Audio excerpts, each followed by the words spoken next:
Okay, so I got it pulled out and popped the top. Got that all open, and I'm actually after getting all these screws out along this aluminium trim that holds down the canvas top.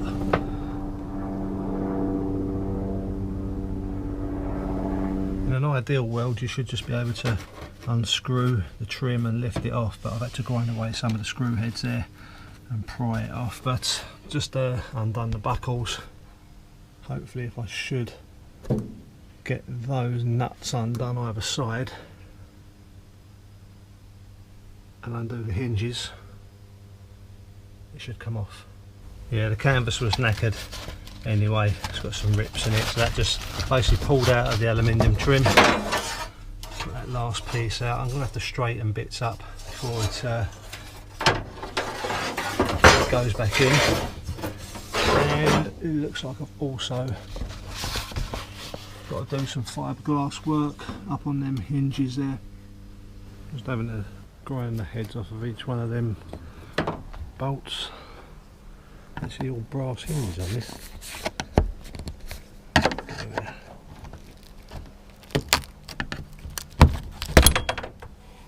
There it is, all back inside, and I've got the roof safely secured in the super secret storage facility. Let's give you a bird's eye view of the roof.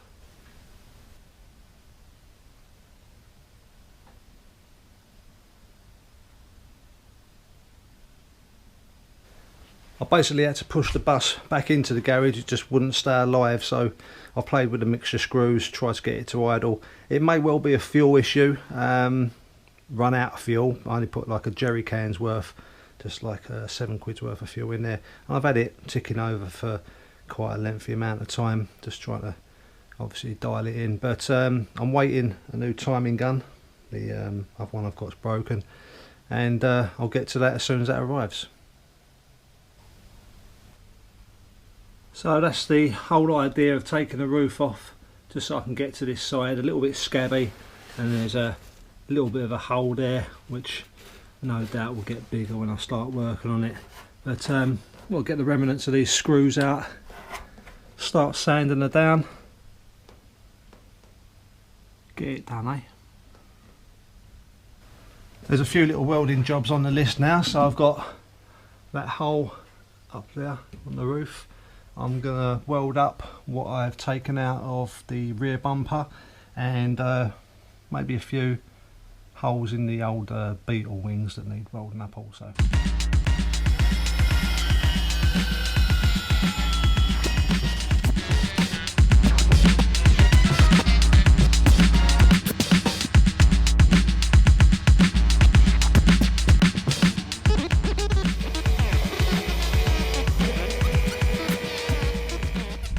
Switches are nearly all wired up now, and I've just got to determine where to drill the biggest hole. It's about a 32mm hole through that firewall just underneath that rubber bung there, to accommodate the conduit and the cabling to the actual fuse box.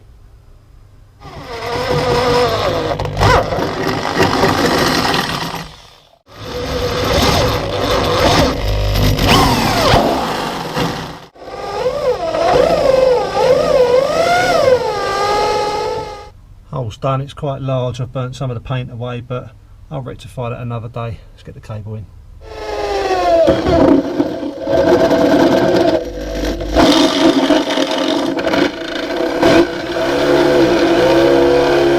So drilling this side, the drill bit's actually too long, so it's hitting the chassis rail inside there, so I'm just going to have to grind it out.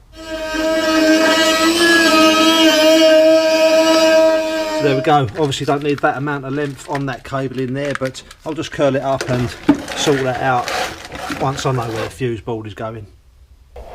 So yeah, new cap and coil got us started, but there's a few observations that I've now made that's led to a list of jobs for me to get done, just to try and get her ticking over and being a bit more reliable. So I've got water, or should I say condensation, coming out the preheat tubes. So I'm basically going to start again. I'm going to whip that off. I'm going to clean up inside there just to make sure that any carbon deposits have been removed from the sidewalls. I've got valve adjustments to get done. I've got eventually an oil change to do, I've got the crappy gasket to change out that's on the carb, and in favour put the one on that I made. You saw me make that in a previous video. And obviously I'm not a fan of the vertical travel on that distributor, so I'm going to change that out. I'm going to look for the 034, the vacuum advanced one, and that should be more compatible with the 1600 dual port and the 34 pick 3 carb I'm running. It's probably going to be the cheaper option for me to get a new distributor at this time. Apart from that, make it better than it was, and I'll see you on the next one.